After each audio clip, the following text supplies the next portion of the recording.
ඊට පස්සේ අපි එනවා වැදගත් ඔපරේටර් එකකට increment and decrement. එහෙම නැත්නම් unary operators කියන කොටසට එනවා. මේක වැදගත්ම කොටසක්. මේක හොඳට අහගන්න එකපාරින්ම ඔලුවට දාගන්න අමාරු නෑ. මේකෙදි increment and decrement විදිහට ඉස්සරවම මේ ඔපරේටර් එක ප්‍රධාන කොටස් දෙකකට බෙදෙනවා. increment කියන එකෙන් අපි කියන්නේ එකතු කරන එක, එහෙම නැත්නම් වැඩි කරන එක. decrement කියන එකෙන් කරන්නේ අඩු කරන එක. එතකොට මේ increment decrement තවත් කොටස් දෙකකට බෙදෙනවා. increment එක නම් pre increment කියලා බෙදෙනවා. ඊට පස්සේ තවත් එකකට බෙදෙනවා මේක post increment කියලා. increment එක කොටස් දෙකයි එතකොට increment pre increment සහ post increment කියලා. ඊට පස්සේ decrement එකත් මේ විදිහට කොටස් දෙකකට බෙදෙනවා pre සහ post කියලා. මේකට මම උදාහරණයක් කරලා පෙන්නන්නම්. දැන් මේකෙදි මේ ස්ලයිඩ් එකෙන් ඔයාලට බලා ගන්න පුළුවන් මේ increment operator එකේ pre සහ post කියන method දෙකම පාවිච්චි කරලා මෙතන example එකක් තියෙනවා. මේ තියෙන්නේ decrement එකේ pre සහ post. මේ කියන්නේ දෙක. දැන් ඉස්සරවම කරන්න ඕනේ මේකෙදි pre increment එකක්ද post increment එකක්ද කියලා ඉස්සරවම අපි අඳුර ගන්න ඕනේ. හොඳට අහගන්න මේ ටික. මෙන්න මේ විදිහට අපි දැක්කට පස්සේ pre increment එකක් කියලා අපි අඳුරගන්නේ මේ දෙන්නගෙන් pre කියලා කියන්නේ pre කියන එකේ තේරුම තමයි පෙර කියන එක. එහෙනම් මෙන්න මේක තමයි මෙයාලගේ ඔපරේටර් එක. ප්ලස් දෙකක් තියෙනවා නම් මේක increment එකක්. එහෙම නැත්නම් unary operator එකක්. මෙන්න මේ ප්ලස් දෙක මොකක් හරි ඔපරන්ඩ් එකකට මුලින් තියෙනවා නම් මේ විදිහට ඉස්සරවම දාලා තියෙනවා නම් මේකට අපි කියනවා pre increment එකක් කියලා. මේ ඔපරන්ඩ් එකට පස්සෙන් දාලා තියෙනවා නම් post. පස්සෙන් දාලා තියෙනවා නම් අපි ඒක කතා කරනවා post increment එකක් කියලා. එතකොට මේකම තමයි decrement එකේ තියෙන්නේ. මුලින් decrement එකේ දාලා තියෙනවා නම් මේක pre decrement එකක්. post decrement එකක් නම් මෙයාව අවසානයේ මේ විදිහට දාලා තියෙන්න ඕන. හරි ඉස්සරම කියන්නේ මේ කියපු කොටස් දෙක පැහැදිලි අත උස්සන්නකෝ. ඉතුරු කොටස් වලට යන්න කලින් මේ කොටසේ අවධානය ලොකුවටම තියෙන්න ඕන. මේක පොඩ්ඩක් කට්ටිය පටල ගන්න කොටසක්. පැටලෙන්නේ නැති වෙන්න එකපාරින් අල්ල ගන්න පුළුවන් ඔයාලට හරියට අහගෙන හිටියොත්. ඔක්කොටම පැහැදිලි නම් අත උස්සන්න පොඩ්ඩක්.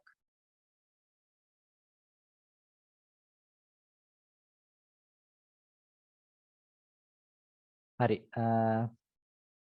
ඔය විදිහට කොටස් දෙකකට බෙදෙනවා. එතකොට දැන් මේ දෙන්නගේ සහ මේ දෙන්නගේ කොහොම ගත්තත් a++ තිබ්බත් ++ a තිබ්බත් මේ දෙන්නගෙන්ම කියවෙන්නේ a සමානයි a ධන 1.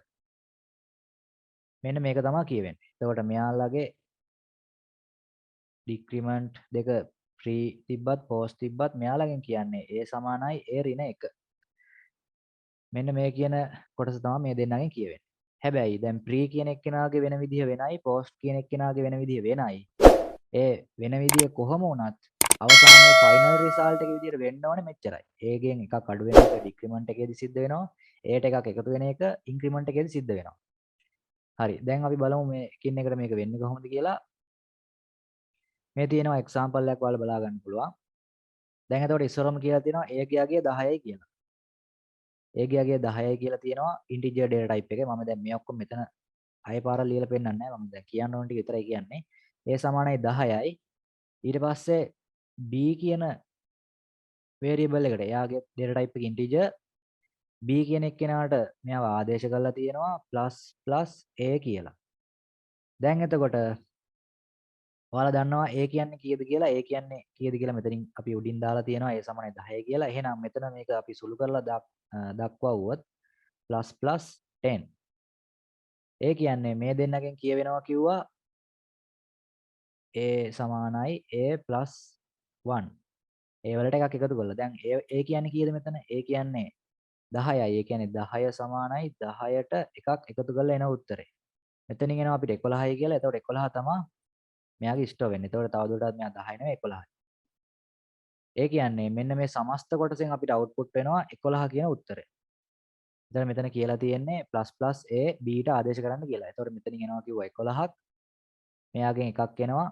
a1යි මෙතන තිබ්බ 10යි 11ක් වුණා. මේ 11 කියන උත්තරේ ආදේශ කරනවා b ට. එතකොට අපිට b ගේ උත්තරේ එනවා 11යි කියලා. A ගේ උත්තරේ වෙනසක් වෙන්නේ නැහැ. මෙයා මුලින් තියෙන හින්දා ඒකේ උත්තරේ 10ම තමයි.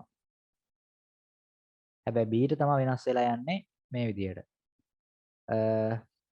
මේකට මම එක්සැම්පල් එකක් කරලා පෙන්නන්නම්.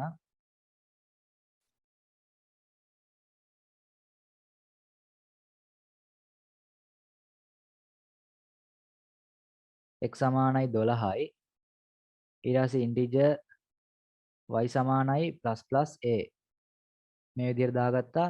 අපි දැන් බලන්න ඕනේ y ගේ අගය කීයද? ඒ වගේම x ගේ අගය කීයදක් කියලා.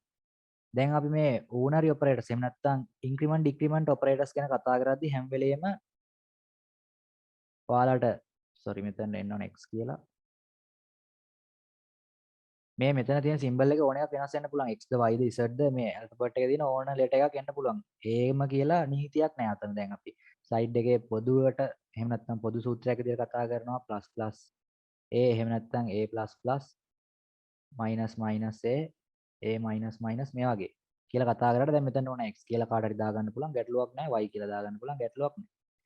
මේක වෙනස් වෙන්න පුළුවන් ලෙටර් එක. හැබැයි මෙයාගේ තියරි එක එකයි. මෙතන y කියලා දාගත්තොත් y සමානයි y ඍණ 1. x කියලා දාගත්තොත් x සමානයි x ධන 1. මේක තමයි වෙන්න ඕන අනිවාර්යෙන්. ඉන්ක්‍රිමන්ට් එකක් නම් එකක් එකතු වෙනවා, ඩික්‍රිමන්ට් එකක් නම් එකක් අඩු වෙනවා. ඔච්චරයි තියෙන්නේ. හරි. දැන් මේකේ අපි බලනවා කිව්වා මේ දෙන්නගේම අවුට්පුට් එක. එහෙනම් ඉස්සරවම y ගේ අගේ බලමු. y සමානයි කීයද කියලා. y ගේ ආන්සර් එක ඊට පස්සේ printf new line එකක් දාගත්තා. x සමානයි specifier d, x අවසානයේ semicolon එක. එහෙම නැත්නම් statement terminator එක දාගත්තා. output එක බැලුවා.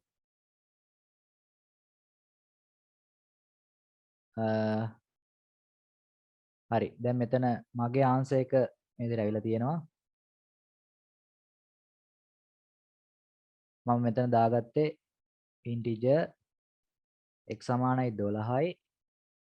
ඊට පස්සේ integer y සමානයි ++ x මේ විදිහට. හරි. දැන් මේකේ උත්තරේ එන විදිහ දැන් මම පැහැදිලි කරනවා සම්පූර්ණයෙන්. මෙන්න මේ කියන process එක පොඩ්ඩක් මතක තියාගන්න. ඉස්සරවම දීලා තියෙන symbol එකෙන් පටන් ගන්නද එහෙම නැත්නම් මේ letter එකෙන් පටන් ගන්නද ඊට පස්සේ letter එකේ දීලා තියෙන value එක ආදේශ කරගන්න. value එක ආදේශ කරගත්තාම x ගේ value එක ඔන්න 12යි 12 ආදේශ කරගත්තා. increment එකෙන් කියන්නේ මේක එකට එකක් එකතු කරන්න කියලා. හැබැයි ඉස්සරම බලන්න ඕනේ ගාන දැක්ක ගමන් මෙයා pre increment එකක්ද post increment එකක්ද කියලා ඉස්සරම එහෙනම් අපි මේක identify කරගත්තා pre increment එකක් කියලා. pre increment එකක් කියලා අඳුරගත්තේ මේ අපි කතා කරන symbol එකට මුලින් තියෙන හින්දා. එහෙම නැත්නම් මේ letter එකට මුලින් තියෙන හින්දා තමයි මේ ++ දෙක pre increment එකක් කියලා අඳුරගත්තේ. හරි. ඒක අඳුරගත්තට පස්සේ අපි දන්නවා මෙයාට x සමානයි x ධන 1ක් මෙන්න මේක තමයි වෙන්න ඕනේ. එහෙනම් මෙතනින් අනිවාර්යෙන් එකක් එකතු වෙනවා. එතකොට අපි මේකේ යන්න ඕනේ මේ පැත්තට right ඉඳන් left. මොකද මේ පැත්තටනේ ආදේශ කරන්න තියෙන්නේ. ආදේශ කරන්න තියෙන්නේ මේ පැත්තට හින්දා ඔන්න මේ සංකේත පැත්තෙන් ඉඳන් මෙහෙට එනවා x ++ equal y. එතකොට x ගේ value එක කිව්වේ 12යි. අපිට දැන් තියෙනවා මෙතන 12ට එකතු කරන්න ඕනේ එකක්. ඊට පස්සේ මේක ආදේශ කරන්න ඕනේ y ට. එහෙනම් මෙතනින් එනවා අපිට 13යි කියලා උත්තරයක්. ඒ 13 තමයි y ට ආදේශ වෙන්නේ. ඔන්න y ගේ උත්තරය එනවා y සමානයි 13යි කියලා. දැන් x ට වෙන බලපෑම මොකක්ද මෙතන? x ට වෙන බලපෑම තමයි ඉස්සරම අපි x variable එක define කරද්දී හදලා තියෙනවා x ගේ value එක 12යි කියලා. හැබැයි දැන් මෙයා නිකම්ම නෙමෙයි මෙතන ඉන්ක්‍රිමන්ට් කරලා තියෙන්නේ. x ට තමයි එකක් එකතු කරලා තියෙන්නේ. දැන් ඔයාලා දන්නවා normal අපි x සමානයි 2 කියලා හදලා පස්සේ වෙලාවක x ගියගේ 4ක් කරොත් මේක constant variable එකක් නෙවෙයි constant නෙවෙයි නම් මේවා ඕන වෙලාවක වෙනස් වෙනවා. ඕන වෙලාවක වෙනස් වෙනවා නම් අවසානයේ අප්ඩේට් වෙලා තියෙන්නේ 4 නම් 4 තමයි මෙතනින් එහාට x ගේ value එක වෙන්නේ. එහෙනම් මෙතනින් අපි සිද්ධ කරේ x සමානයි x ධන 1. එහෙනම් x ගේ value එක මෙතනින් අප්ඩේට් වුණා. x ගේ value එක 12යි 12ට එකක් එකතුලා 13ක් වුණා. තව දුරටත් මෙයා 12 නෙමෙයි එහෙනම් 13යි. ඔන්න 13 වුණා. දැන් x ගේ value එකත් 13යි y ගේ value එකත් 13යි. මෙන්න මේක තමයි සමස්ත output එක වෙන්නේ. මම දැන් තව ගානක් කතා කරනවා. දැන් මේකට ඔයාලා උත්තර හතර දාන්න ඕනේ. ඉන්ටිජර් a සමානයි 20යි.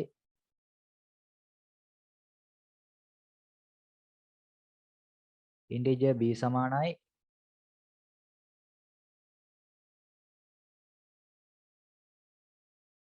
2 ++ a. මෙතන තව ප්ලස් එකක් එනවා.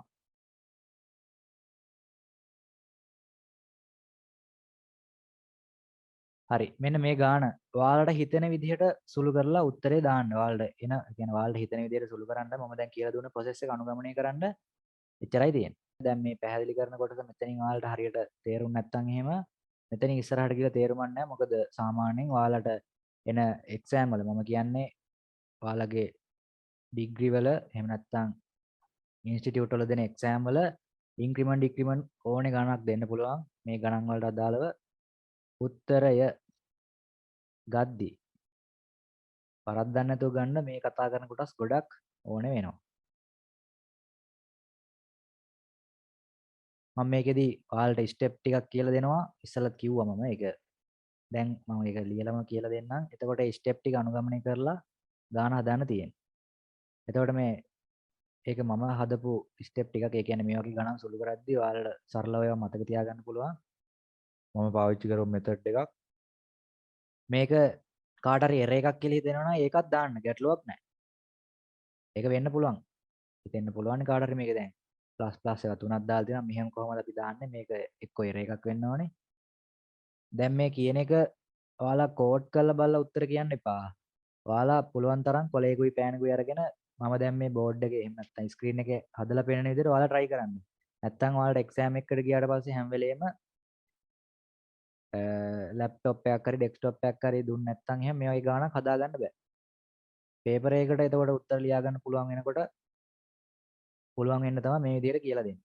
කොහොමද හදන්නේ කියලා. අපිට කොහොමත් ඉතින් කම්පියුටර් එක පාවිච්චි කරලා උත්තරයක් ගන්න පුළුවන්. ඒ වුණාට වෙන්නේ මොකක්ද කියලා අවබෝධය තියෙන්න ඕනේ. මම අද මුලින්ම කතා කරත් ඒක ගැන. ඒකින්ද ඒ අවබෝධය තියාගන්න.